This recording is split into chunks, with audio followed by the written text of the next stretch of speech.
¡Jo, cómo habla el Sevilla!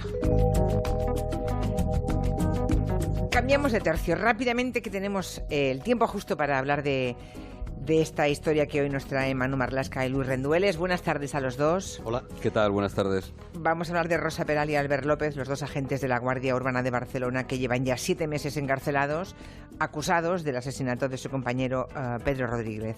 Era un triángulo de amor y muerte que aquí Manu y Luis ya habían abordado en el Territorio Negro. Creo que fue en mayo pasado, pero hoy nos traen las novedades que tiene el caso, ¿no? Que se han desvelado después de que se levante el secreto del sumario. Bien, recordemos en primer lugar cómo arranca todo esto. Hay un coche, recuerden, un coche ardiendo junto a un pantano en la provincia de Barcelona. Eso es, junto al pantano de Foix, me parece que se llama. Sí. El coche que arde el pasado 4 de mayo es un Volkswagen Golf que era de Pedro Rodríguez, un agente de la Guardia Urbana que en ese instante, en el momento en el que muere, está suspendido por propinar una paliza tremenda a un chaval de 18 años, a un motorista que se había saltado un control el 15 de agosto del año 2016. Hay unas cámaras cercanas al lugar, las cámaras de una perrera, que le captan la somanta de palos que Pedro le dio al joven. El cadáver está totalmente calcinado por las llamas dentro del maletero del coche, pero lo que no ha podido destruir el fuego, al que le han echado algún líquido acelerante, casi seguro gasolina, lo que no ha podido destruir, digo, es una prótesis de espalda que la víctima tenía desde el año 2016. Y esa fue la pista clave, esa prótesis, para conseguir poner nombre a un cadáver que estaba irreconocible. Y tras la identificación del cuerpo, gracias a esa prótesis, los Mossos d'Esquadra pues se fijan muy pronto en el entorno personal de la víctima, ¿no? Siempre suele hacerlo la policía, ¿no? Concretamente se empiezan a fijar en su pareja. Sí, primero miran ese expediente algo manchado que tenía Pedro, pero después enseguida se van a su vida personal. Pedro estaba separado de su mujer, tenía un hijo con ella y mantenía desde el pasado verano una relación sentimental con una compañera, con Rosa Peral. Vivían en la misma casa junto a las 2 hijas de la mujer, que esas hijas eran fruto de una relación anterior de Rosa con un mozo de escuadra. Y los encargados de las pesquisas interrogaron a Rosa a las pocas horas de hallar el cadáver y esta dijo que sí, que había discutido con Pedro y que él se había marchado de casa 2 días antes de que se encontrase el cuerpo. Lo cierto es que no denunció su desaparición y ella argumentó que pensaba que su pareja se estaba tomando un tiempo para replantearse su relación. Tampoco intentó ponerse en contacto con él, según comprobaron los Mossos cuando le pidieron su teléfono, algo bastante extraño, desde luego. Sí, y los Mossos también reparan muy pronto en un hombre con el que Rosa también mantenía relaciones de manera intermitente. Sí, se llama Albert López, es también guardia urbana, policía en Barcelona, y en los últimos 4 años se había ido entrando y saliendo de la vida de Rosa, con la que profesionalmente también patrulló, hicieron pareja profesional una buena temporada. Juntos se vieron trabajando de policías, envueltos en un incidente ocurrido en Montjuïc el 9 de agosto de 2014. Rosa y Albert iban en una operación contra un grupo de manteros, de vendedores ambulantes, y uno de ellos, José Antonio González, de 50 años, escapó a la carrera, pero los policías le localizaron después. Lo que sigue es la versión de 2 policías, conviene decirlo ahora, acusados ahora de otro asesinato, ¿eh? Lo que se contó fue que Rosa intentó detenerlo al mantero, que el mantero sacó una navaja, que hirió en una tibia a la policía, que el compañero Albert hizo ademán de desenfundar el arma para que el mantero soltara la navaja, y que en aquel momento, dijeron ellos, el vendedor saltó de espaldas hacia unos arbustos que ocultaban un precipicio de 20 metros por el que cayó y se mató. Los Mossos y el juzgado cerraron el caso. Bien, el 13 de mayo, 9 días después del hallazgo del cuerpo de Pedro, los Mossos ya detienen a Rosa y detienen a Albert porque consideran que hay pruebas suficientes contra ellos. Sí, curiosamente, la pareja posa muy junta y muy sonriente en una comida con sus compañeros mientras el cuerpo de Pedro está ardiendo en el coche. Es decir, simultáneamente a que el cuerpo del compañero y del marido de la pareja de Rosa esté ardiendo, ellos dos están juntos en una comida. Alguien hace llegar esas fotos a los investigadores y tras esa comida Albert también se rapa el pelo y la barba, algo bastante curioso porque él hacía gala y cuidaba mucho su barba. El maletero de su coche desprende además un fuerte olor a gasolina y hay un dato fundamental que precipita las detenciones. Los teléfonos de Albert y Rosa están apagados en las horas claves del crimen, pero aparecen juntos en esas mismas horas gracias a la geolocalización de algunas apps en un lugar crítico, en el pantano de Foix. Es decir, pese a apagarlos, hay algunas apps que siguen enviando señales y ahí aparecen los 2 teléfonos juntos en el lugar donde se ha hallado el cuerpo de Pedro. Pero además los investigadores se dan cuenta de que ellos dos intentaron cargarle el muerto, nunca mejor mejor dicho, en este caso, a otra persona. O sea que tanto Rosa como Albert intentan desviar a los investigadores hacia otro posible autor, ¿no? Claro, son policías, conocen cómo funciona una investigación por un asesinato y encuentran la cabeza de turco perfecta, que es la expareja de Rosa. Es un mozo de escuadra, padre de sus 2 hijas, y con el que ella mantiene un conflicto judicial por la custodia de las crías. Estaba todavía en tribunales, ¿no?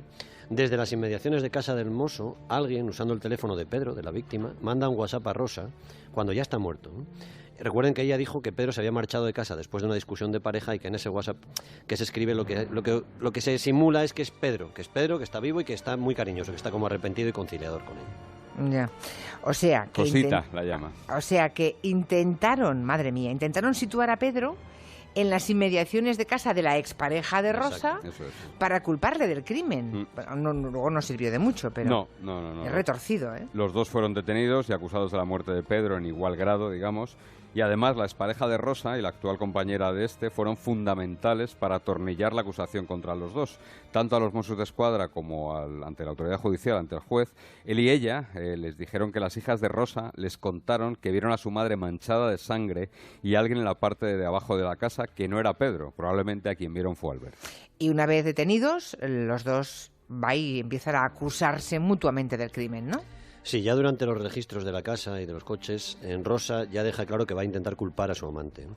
Le cuenta a los Mossos de Escuadra que tienen que fijarse en las cejas de su novio, de Albert, porque tiene una menos poblada que la otra, posiblemente porque se la había quemado. Madre mía. Se entiende al deshacerse del cadáver. Ya. En su declaración ante el juez, Rosa cuenta así lo sucedido e incluso habla de las amenazas que le habría hecho Albert. Escuché una explosión muy fuerte. Luego lo vi a él que venía y olía quemado. Una braga tapándose con guantes de jardinería y el hacha llena de sangre y con salpicaduras de sangre en la cara. Y pregunté qué es lo que había pasado y me dijo que es que él lo había matado. Más te vale que te pongas a limpiar o suba por tus hijas. Te doy el teléfono de Pedro y a partir de ahora vas a hacer lo que yo te diga. Vas a coger y vas a hacer vida normal. Vas a hacer como si Pedro contestara los mensajes.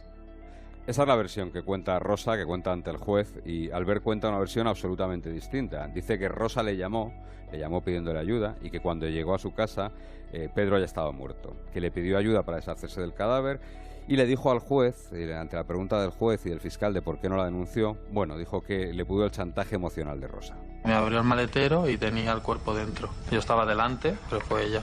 Le echó la gasolina, pues yo más o menos, le empezó a arder. Así que con los 2, madre mía, es que con los 2 testimonios encontrados, el juez y los Mossos están se ponen a buscar otras pruebas y otros testimonios, claro. Sí, han encontrado algunos, pero ninguno definitivo, ¿no? Ya. Quien acabó con la vida de Pedro y quién decidió intentar hacer desaparecer su cuerpo no se sabe aún, ¿no? Hay un compañero de trabajo de Albert que cuenta, otro guardia urbano, otro policía en Barcelona, que cuenta una conversación que tuvieron los 2 el 16 de abril, solo 15 días antes del asesinato de Pedro, y en la que recuerda que Albert le preguntó cómo sería para él el crimen perfecto, qué habría que hacer, ¿no? Y este otro guardia urbano le dijo que, quemando un cadáver para que no quedase ningún rastro, ¿no? Otro testigo cuenta que el 10 de mayo, 4 días antes de ser detenido, Albert le comentó a un grupo de amigos que le llevasen tabaco a prisión. Uy, Rosa y Albert reconocen haber sido amantes, eso sí, ¿no? Nunca lo han negado, pero Rosa argumenta que el otro detenido la acosaba, ¿no? Sí. Que la acosaba, que no soportaba que hubiera intentado rehacer su vida junto a Pedro. Eso es, la defensa de Rosa ha aportado muy recientemente una serie de correos electrónicos muy subidos de tono de Albert hacia ella. Vamos a leer fragmentos de algunos de ellos. Eres una puta y una mentirosa. Eres lo peor y te has cargado lo nuestro por 4 polvos de mierda. Ese payaso lleva mucho tiempo detrás de ti. Se refiere al asesinado. Pedro, al asesinado, eso es. Pero la culpa de esto es toda tuya porque él no se acerca a ti si tú no se lo pones en bandeja. Puta, eres una rata traidora. Este tono choca bastante con los sonrientes que están solo semanas después, cuando fueron fotografiados en esa comida con sus compañeros, mientras Pedro estaba ya muerto y ardiendo en su coche. Y decías que fue Rosa, ¿no? Quien ha aportado, en su defensa, la que ha aportado esos correos y también unas cartas para su defensa, claro. Ella trata de demostrar que era muy feliz con su pareja, con la víctima, y que por eso no tenía ningún motivo para matarlo, para querer matarlo, ¿no? Por ejemplo, ha presentado la reserva que hicieron en un balneario al que habían planeado irse días después del crimen, y también 2 cartas escritas en algunos libros con motivo de Sant Jordi, semanas antes de la muerte de Pedro, ¿no? En aquel Sant Jordi, Pedro le regaló a Rosa 50 sombras liberadas, que es una secuela de la polémica 50 sombras de Grey, y Rosa le regaló a Pedro un libro de Stephen King, de misterio, de relatos, El bazar de los malos sueños. ¿Y qué se dicen en esas cartas, escritas poco antes del crimen? Pues Rosa sí, en abril. El crimen fue a finales de abril, pues esto es el 23 de abril, ¿es el día de Sant Jordi? Sí, por ahí, 23 de abril, sí. Pues Rosa le dice a Pedro que está dispuesta a tener un hijo con él, que ha hecho una elección, pasar su vida con él, y le dice textualmente: no olvides que tenemos pendientes también borrarnos los tatus y hacernos el nuestro para que cuando muramos y volvamos a renacer, sepamos buscarnos por la conexión que hemos creado en tan solo 10 meses. Habla también en esa carta de sus hijas y del de Pedro, el hijo de Pedro, y dice: en cuanto consigamos la custodia, a por todas, a por la compartida de Pablo, porque nos hemos convertido en una familia, ya no somos los solteros de antes. Caray. En esas dedicatorias de Sant Jordi, apenas 6 días antes de que le mataran, el hombre, Pedro, es más escueto y le escribe a su pareja, a Rosa: tengo muchísimas ganas de hacer de todo contigo y consumar lo más grande, que es tener nuestro bebé. Lo que realmente quiero es toda una vida a tu lado y que no nos volvamos a hacer daño nunca, sea de la manera que sea. Con estas cartas, obviamente, Rosa trata de demostrar, ¿no?, lo bien que se llevaba con el hombre al que está acusada de asesinar. Pero luego hay otros WhatsApps, creo, que son terribles, ¿no?, que son los que intercambia con la exmujer de Pedro, o sea, la madre del hijo de Pedro, ¿no? Los días después de la muerte. Yo creo que del es asesinato. lo que mejor refleja a Rosa, ¿no? Que es prácticamente un personaje de cine negro clásico, por lo que vamos sabiendo de ella. Rosa le dice a la mujer que comprende perfectamente su dolor, a la exmujer de Pedro, que se siente muy unida a ella y le lanza mensajes como estos: solo me dará calma matar al que lo hizo, tendría que estar la pena de muerte aquí en España. Es que si viniera el que lo hizo eso, tengo un arma en las manos, lo mato y lo meto en un maletero. Yo creo que no ha sido un solo tío, han tenido que ser 2 como mínimo, porque para poder con Pedro no me imagino a nadie tan fuerte como para acabar con él. Terrible, ¿eh? Recuerden que quien escribe esto reconoce como mínimo que ayudó a deshacerse del cuerpo de Pedro. O sea, eso sí ya lo ha confesado ella, sí. ¿no?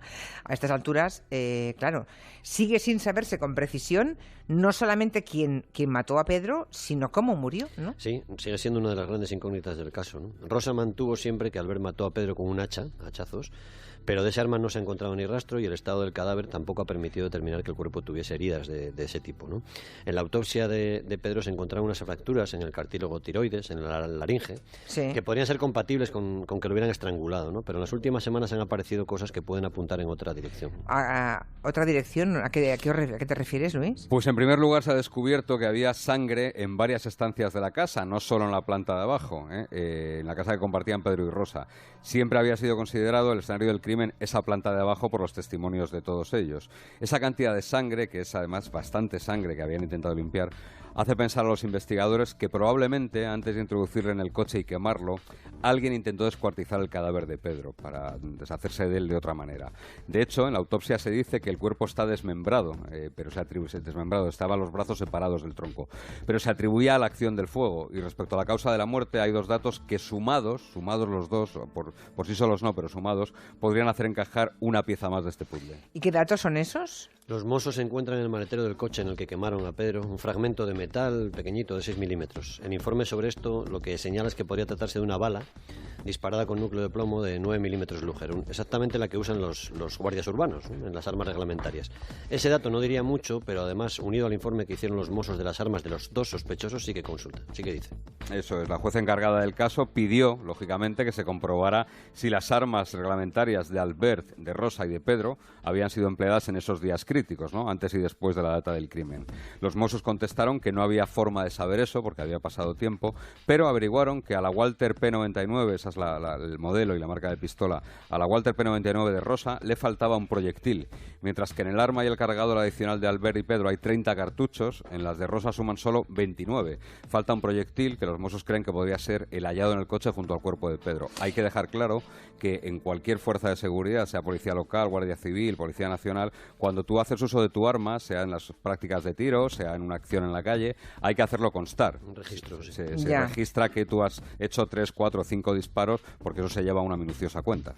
Y por tanto, eso apunta a que quizá fue Rosa, ¿no?, la que pudo matar a Pedro con su arma. No se sabe, los investigadores creen que Rosa puso cerebro y Albert el músculo, ¿no? Creen que nunca llegarán a saberlo, pero sí están seguros de que el grado de implicación es parecido, similar de los dos, de Rosa y de Albert. Difícilmente, dada la fuerza y el tamaño de Pedro, Rosa podría haberle matado ella si no fuese de un disparo.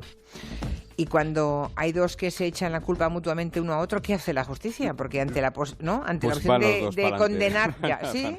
O Sí, ningún, bueno, yo es que he visto muchas películas, pero en las O harán pelis a el síndrome del veces prisionero, ¿no? Intentar que uno denuncie a otro, pero es que aquí se denuncian los dos. Pero no ha sido la primera vez, yo creo, que hemos visto un escenario así, en el que dos echan la culpa y al Bueno, final... los padres de Asunta Basterra. Por ejemplo, Ya. eso de los padres de Santa Basterra. Aunque ellos Pero declaren inocentes los dos. en este caso, de momento, toda la investigación que han hecho los Mossos de Escuadra, que está bastante bien hecha, bastante bien contrastado todo, han recabado testimonios, pruebas científicas, apunta casi en igual responsabilidad a los dos, ¿no? ya. Ahí, Digan lo que digan, vamos. el personaje de Rosa es un personaje, bueno, bastante peculiar. Hace poco tuvo ese juicio de la pornovenganza en la que ella acusó a un superior de haber difundido unas fotografías íntimas de ella, practicándole una felación. No está claro todavía la sentencia. No sabemos si las difundió el jefe de Rosa, como ella dice, o si las difundió la propia Rosa, como mantiene el acusado en este juicio, ¿no? Ya. Es un personaje peculiar, ¿eh? Sí, desde luego, tiene una novela negra. Invitamos a Muy Carlos bien. Tanón, por ejemplo, a Sí. que se fije. Pues sí, es una historia en la que inspirarse, desde luego.